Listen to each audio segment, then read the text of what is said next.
नमस्कार दोस्तों, मेरा नाम है आकाश और स्वागत है आपका इस यूट्यूब चैनल में।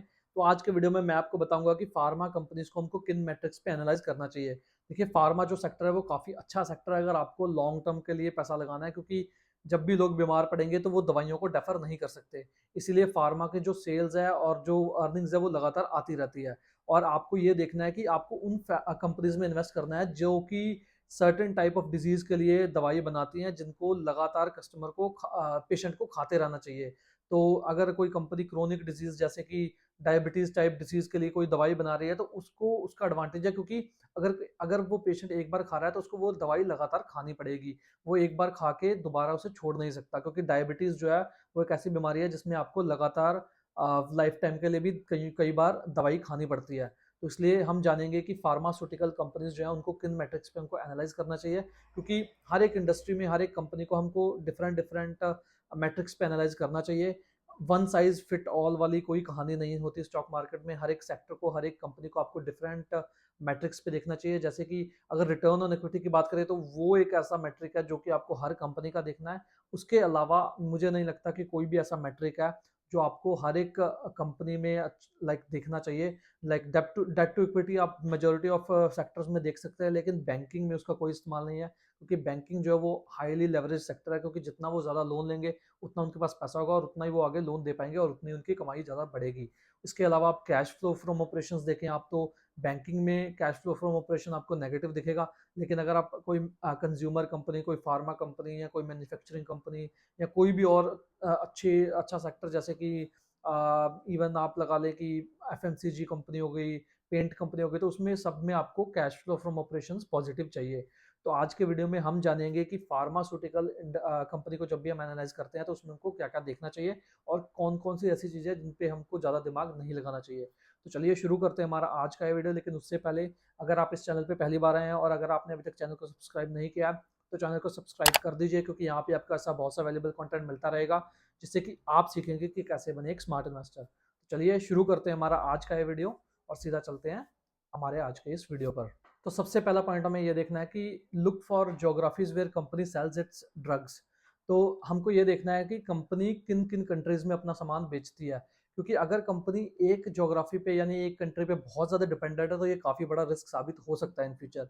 फॉर एग्जाम्पल, अगर किसी कंपनी की जो मेजोरिटी ऑफ सेल है वो यूएस से आती है, मे बी 70 या 80% सेल जो है उस कंपनी की यूएस से आती है, और अगर यूएस का जो एफडीए डिपार्टमेंट है जो हेल्थ एंड सेफ्टी कंसर्न्स देखता है यूएस में, अगर उसको उनके प्लांट में उस कंपनी के कोई प्रॉब्लम लगे तो वो उसका जो मेडिसिन है, उसका जो ड्रग्स है, वो इंस्टेंटली बैन कर सकता है। और ऐसे केस में कंपनी की जो सेल्स है वो बुरे तरीके से इम्पैक्ट होगी और साथ ही साथ कंपनी की अर्निंग भी बुरे तरीके से इम्पैक्ट होगी, और जिससे कि उसके जो शेयर प्राइस है वो भी बुरे तरीके से इम्पैक्ट होगा। तो अगर कोई कंपनी अच्छे से डाइवर्सिफाइड नहीं है जहाँ पे वो सामान बेचती है, तो उस कंपनी में आप अवॉइड करें पैसा लगाना।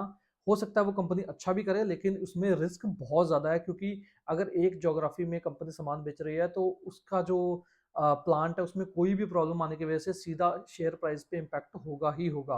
तो जब भी आप किसी फार्मा कंपनी को एनालाइज करें तो सबसे पहले ये देखें कि कंपनी का जो जहाँ पे कंपनी सामान बेचती है, क्या वो एरियाज वेल डाइवर्सिफाइड हैं और क्या कंपनी एक ज्योग्राफी पे बहुत ज़्यादा डिपेंडेंट तो नहीं है। तो ये देखना एक बहुत अच्छा चीज़ है, क्योंकि इससे आप जो है ज्योग्राफिकल रिस्क जो है वो उसको काफ़ी हद तक मिटिगेट कर सकेंगे, क्योंकि अगर कंपनी एक ज्योग्राफी पे काफ़ी ज़्यादा डिपेंडेंट है तो वो इन फ्यूचर कंपनी की सेल्स और कंपनी के प्रॉफिट, जैसा कि मैंने बताया, उसको काफ़ी बुरे से इम्पैक्ट कर सकता है। पॉइंट नंबर टू हमें जो फार्मा कंपनी में देखना चाहिए वो ये है कि look for number of products company have.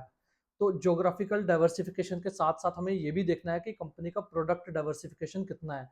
कहीं ऐसा तो नहीं है कि कंपनी एक ही प्रोडक्ट पे 60-70% जो कंपनी की सेल है वो एक ही प्रोडक्ट से आ रही है, क्योंकि अगर ऐसा है तो ये भी काफ़ी खतरनाक साबित हो सकता है अगर आप 3 से 5 साल का व्यू लेके कंपनी में इन्वेस्ट करते हैं तो। क्योंकि क्या होगा कि अगर कंपनी जो डिसीज के लिए वो ड्रग बना रही है, कोई और कंपनी उससे बेहतर ड्रग मैन्युफैक्चर कर ले इन फ्यूचर, तो ऐसे केस में कंपनी की जो सेल्स है वो बुरे तरीके से इम्पैक्ट होगी और साथ ही साथ उसके अर्निंग्स और शेयर प्राइस भी बुरे तरीके से इम्पैक्ट होगा। तो ज्योग्राफिकल डाइवर्सिफिकेशन के साथ साथ ये भी ज़रूर देखें कि कंपनी किसी एक प्रोडक्ट पे बहुत ज़्यादा डिपेंडेंट ना हो और कंपनी के पास काफ़ी सारे डिफरेंट डिफरेंट डिजीजेस के लिए डिफरेंट डिफरेंट प्रोडक्ट होने बहुत ज़रूरी है। तो अगर आप फार्मास्यूटिकल कंपनी में ये दो चीज़ें देखेंगे तो इससे आपके जो रिस्क फैक्टर है जो एकदम सेल्स और एकदम अर्निंग्स पे जो इम्पैक्ट डाल सकते हैं वो काफ़ी हद तक ख़त्म हो जाएंगे। तो पॉइंट नंबर 3 हमें जो देखना चाहिए वो ये है कि look for number of A&DA filings made by company. देखिए फार्मा जो सेक्टर है वो एक स्लो ग्रोइंग सेक्टर है, यानी कि ये इंडस्ट्री 20% से ज़्यादा तेजी से ग्रो नहीं कर सकती। इवन 20% से भी ये इंडस्ट्री ग्रो नहीं कर सकती। तो ऐसी इंडस्ट्री में एक कंपनी तभी अच्छा करेगी जब वो नए नए प्रोडक्ट्स या नई नई जोग्राफीज में जाती रहेगी। तो इसके लिए हमको देखना यह है कि कौन सी जो जिस कंपनी को हम एनालाइज कर रहे हैं कि उसकी जो A&A फाइलिंग्स हैं, यानी कि नए प्रोडक्ट्स के लिए उन्होंने कितनी फाइल्स डाली हुई हैं। तो जितनी ज़्यादा ये फाइलिंग हो उतना अच्छा है, क्योंकि अगर ऐसा नहीं है तो कंपनी को इन फ्यूचर अपनी सेल्स और अपनी अर्निंग्स को बढ़ाने में काफ़ी दिक्कत आ सकती है। तो जब भी आप फार्मा को कंपनी को किसी को एनालाइज करें तो ये ज़रूर देखें कि कितनी नंबर ऑफ जो फाइल्स हैं उनकी पेंडिंग है और कितने उन्होंने नए प्रोडक्ट जो है उनके पाइपलाइन में है। तो ये ज़रूर देखना बहुत ही ज़रूरी है, और इसकी इन्फॉर्मेशन जनरली आपको कंपनी अपनी इन्वेस्टर प्रेजेंटेशन और एनुअल रिपोर्ट में देती है। और अगर आपको ये नहीं पता कि एनुअल रिपोर्ट को किस तरह से पढ़ते हैं, तो मैंने एक वीडियो बनाया है जिसका मैं डिस्क्रिप्शन में लिंक दे दूंगा आपको, आप वहां जाके वो वीडियो देख सकते हैं, जिससे कि आपको समझ आएगा कि एनुअल रिपोर्ट को हम किस तरह से पढ़ते हैं। तो पॉइंट नंबर 4 है company must have strong sales force and distribution network. तो कोई भी फार्मा कंपनी या का जो ड्रग है वो हम डॉक्टर्स के प्रिस्क्रिप्शन के बाद ही जनरली लेते हैं। तो इसके लिए कंपनी को डॉक्टर्स को बताना पड़ेगा कि उस ड्रग के फायदे क्या हैं, उस ड्रग के साइड इफेक्ट्स क्या हैं, और किस डिसीज पे वो ड्रग कामयाब है, किस ड्रग मतलब किस डिसीज के लिए वो ड्रग मेनली है। तो इस सब के लिए कंपनी के पास एक अच्छी सेल्स टीम होनी चाहिए, और साथ ही साथ अच्छा डिस्ट्रीब्यूशन नेटवर्क भी होना चाहिए। क्योंकि अगर कंपनी अपने लाइक हॉस्पिटल्स में या डॉक्टर्स में उनको अच्छे से एजुकेट नहीं कर पाएगी कि उनका प्रोडक्ट करता क्या है या उनकी जो प्रोडक्ट है वो किस चीज़ के लिए बेहतर है, तो ऐसे केस में कंपनी अगर अपना ड्रग मैन्युफैक्चर भी कर ले तो उसको उसको सेल करने और डिस्ट्रीब्यूट करने में काफ़ी दिक्कत आएगी। तो इस सब की इन्फॉर्मेशन भी आपको कंपनी जो है अपनी एनुअल रिपोर्ट और अपनी इन्वेस्टर प्रेजेंटेशन में दे देती है कि उनका जो सेल्स नेटवर्क है वो कैसा है, उनका डिस्ट्रीब्यूशन नेटवर्क कैसा है। तो उस सब की इन्फॉर्मेशन भी आपको होनी बहुत ज़रूरी है। और जिस कंपनी की डिस्ट्रीब्यूशन रीच ज़्यादा हो उसके लिए इन फ्यूचर ग्रो करना ईजी होता है, क्योंकि अगर वो किसी कंपनी को एक्वायर भी करे तो वो रातों रात उस ड्रग की सेल बढ़ा सकती है अपने डिस्ट्रीब्यूशन नेटवर्क के मदद से। तो पॉइंट नंबर 5 है type of diseases company manufacture drugs for.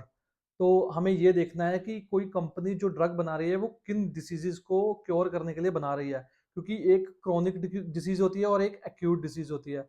तो क्रोनिक डिजीज जनरली वो डिसीज होती है जिनमें हमको मेडिकेशन लगातार लेते रहना होता है, जैसे कि डायबिटीज हो गई या मेंटल डिसऑर्डर हो गया या कोई स्ट्रेस या डिप्रेशन, उसके लिए जो दवाई है वो कई बार रेगुलर लेते रहना पड़ता है। वहीं एक्यूट डिसीज होती है जो जो कि मे बी कोई आपको कहीं कट लग गया उसके लिए दवाई आपने ली, तो वो आपको 1 या 2 बार लेके उसके बाद नहीं लेना होता है। तो कोई भी कंपनी जो कि क्रोनिक डिजीज के लिए ड्रग्स बना रही है वो इन फ्यूचर अच्छा कर सकती है, क्योंकि उसकी जो सेल्स और अर्निंग प्रोडक्टिबिलिटी है वो ज़्यादा है एज कम्पेयर टू वो कंपनी जो कि एक्यूट डिजीज के लिए ड्रग बना रही है। क्योंकि क्रोनिक डिजीज के जो पेशेंट है उनको लगातार दवाई खाते रहना पड़ता है अपनी जो डिजीज है उसको कंट्रोल में रखने के लिए। तो उसका कई बार क्या होता है, कोई कोई ऐसी डिजीज होती है उनका कोई क्योर नहीं होता और उनको लाइफ टाइम भी ड्रग खाना पड़ता है।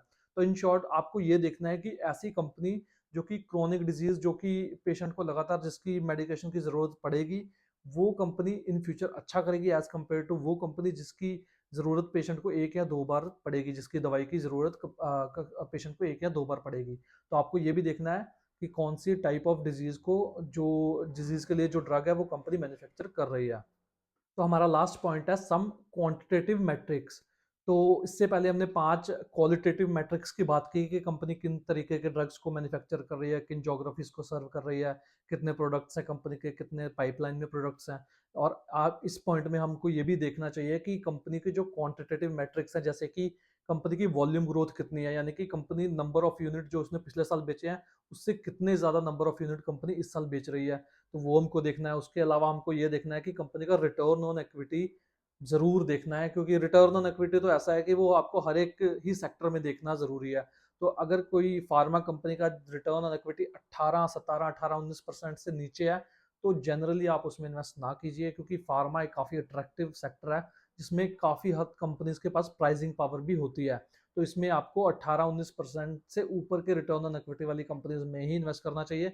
उससे नीचे अगर आप जा रहे हैं तो आपको ये देखना है कि कोई टेम्पररी कारण की वजह से अगर कंपनी की अर्निंग डिप्रेस हुई है जिसकी वजह से कंपनी का रिटर्न ऑन इक्विटी कम दिख रहा है, तो उस केस में आप उसको एक बार अवॉइड कर सकते हैं। लेकिन जनरली आपको ये देखना है कि कंपनी का रिटर्न ऑन इक्विटी अच्छा हो। उसके अलावा आपको ये भी देखना चाहिए कि कंपनी पे डेट बहुत ज़्यादा ना हो, तो डेट टू इक्विटी रेशियो भी आपको ज़रूर देखना है।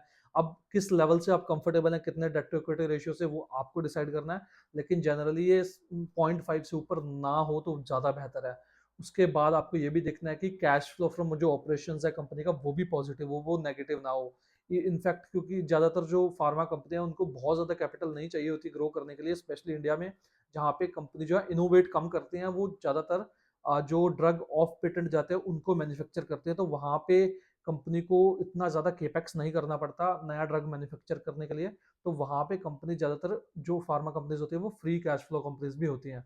तो आपको ये भी देखना है कि कंपनी का अगर फ्री कैश ना भी हो एक बार के लिए, तो कैश फ्लो फ्रॉम जो ऑपरेशंस है वो पिछले 4-5 साल का लगातार पॉजिटिव हो। और ये सब मैट्रिक्स आपको देखने बहुत इंपॉर्टेंट है फार्मा कंपनी को जब भी आप एनालाइज करते हैं। तो मैं उम्मीद करता हूँ कि इन मैट्रिक्स से आपको समझ आया होगा कि किस तरह हमको फार्मा कंपनी को एनालाइज करना चाहिए। तो इसी के साथ हमारा आज का वीडियो यहीं पे समाप्त होता है, और मैं उम्मीद करता हूँ कि वीडियो आपको अच्छा लगा होगा और आपको समझ आया होगा कि किस तरह से फार्मा कंपनीज को हमको एनालाइज करना चाहिए। लेकिन एक और चीज़ आपको ये देखनी है कि फार्मा जो एक सेक्टर है वो बाय डिफॉल्ट एक स्लो ग्रोइंग सेक्टर है, यानी कि यहाँ पे आपको 20-25% वाली जो CAGR टाइप कंपनीज है वो बहुत ही रेयरली मिलेंगी, अगर मिलेंगी भी तो यहाँ पे जनरली जो कंपनीज अच्छी कंपनीज है वो भी 10-12, ज़्यादा से ज़्यादा 14% की ग्रोथ ही दिखाती हैं। तो इसलिए जब भी आप कंपनी किसी फार्मा कंपनी में इन्वेस्ट करने जा रहे हैं, तो आप ये ट्राई करें कि वहाँ पे जो उसका जो आपका प्राइस है, जो स्टार्टिंग मल्टीपल है, वो बहुत ज़्यादा पे ना करें, यानी कि 10-12% की ग्रोथ के लिए आप 45-50 का पी रेशियो पे जो कंपनी ट्रेड कर रही है उसको बाय ना करें। तो यहाँ पे आपका जो बाइंग प्राइस है वो काफ़ी अट्रैक्टिव होना चाहिए अगर आपको अच्छा रिटर्न बनाने हैं तो, या फिर आपका जो होल्डिंग पीरियड है वो काफ़ी लंबा होना चाहिए। तो मैं उम्मीद करता हूँ ये वीडियो आपको काफ़ी अच्छा लगा होगा, और अगर आपको वीडियो अच्छा लगा तो वीडियो को लाइक ज़रूर कीजिएगा और चैनल को सब्सक्राइब करना ना भूलें। और इन फ्यूचर भी आपको ऐसा बहुत सा वैल्यूबल कंटेंट मिलता रहेगा जिससे कि आप सीखेंगे कि कैसे बने एक स्मार्ट इन्वेस्टर। तो चलिए, बहुत जल्द मुलाकात होगी एक और ऐसी बेहतरीन वीडियो के साथ। तब तक के लिए रखिए अपना बहुत सा ख्याल। धन्यवाद।